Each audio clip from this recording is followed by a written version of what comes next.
जय श्री कृष्णा दोस्तों, आप सभी को हमारे चैनल में स्वागत है। इस व्रत कथा के बिना अधूरा है नवरात्रि का व्रत, फल कभी न मिलेगा। हिंदू धर्म में चैत्र नवरात्रि का विशेष महत्व है। इस दौरान माँ दुर्गा के 9 रूपों का पूजा की जाती है। ऐसा माना जाता है कि नवरात्रि में पूजा के दौरान व्रत कथा को पढ़ना जरूरी होता है, वरना पूजा अधूरी मानी जाती है। ऐसे में आइए जानते हैं कि व्रत कथा के बारे में कुछ जानकारी। पंचांग के अनुसार 30 मार्च से चैत्र नवरात्रि शुरू हो चुकी है और पहले दिन माँ दुर्गा का प्रथम स्वरूप माँ शैलपुत्री की पूजा की जाती है।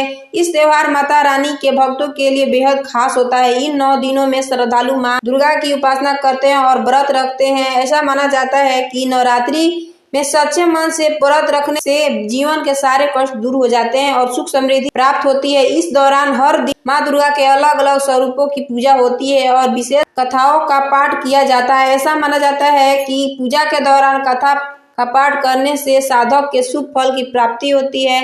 ऐसे में नवरात्रि की व्रत कथा जरूर पढ़नी चाहिए।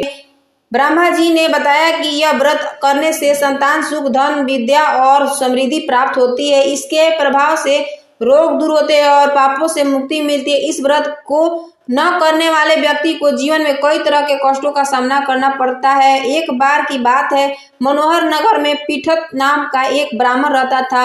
उसकी बेटी सुमति माता दुर्गा की बड़ी भक्त थी, लेकिन एक दिन वह पूजा में नहीं पहुंच पाई, जिससे उसका पिता नाराज हो गए और गुस्से में उसका विवाह एक कुष्ठ रोगी से कर दिया। विवाह के बाद सुमति अपने पति के साथ जंगल में चली गई। माँ दुर्गा की कृपा से बदली सुमति की किस्मत।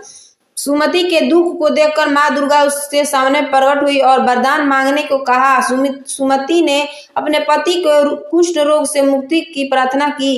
देवी ने उसे बताया कि पिछले जन्म में उसने अनजाने में नवरात्रि का व्रत रखा था, जिसके पुण्य से आज उसे यह आशीर्वाद मिल रहा है। माता दुर्गा की कृपा से उसका पति ठीक हो गया और वे सुखी जीवन जीने लगे। माँ दुर्गा ने सुमति को नवरात्रि व्रत की विधि बताई। इस व्रत में 9 दिनों तक माँ दुर्गा की पूजा करनी चाहिए। यदि पूरे दिन व्रत रखना कठिन है तो एक समय भोजन किया जा सकता है। घट स्थापना कर देवी के फूल, फल और प्रसाद अर्पित करना चाहिए। व्रत के अंतिम दिन हवन और कन्या पूजन से विशेष फल की प्राप्ति होती है। ब्रह्मा जी ने कहा कि जो भक्ति भाव से यह व्रत कथा करता है उसे जीवन में सभी सुख संपत्तियां मिलती है। इस व्रत का पुण्य करोड़ों गुना बढ़ जाता है और व्यक्ति के मोक्ष की प्राप्ति होती है। इसके साथ ही देवी माँ का आशीर्वाद से जीवन में कई परेशानियां दूर हो जाती है।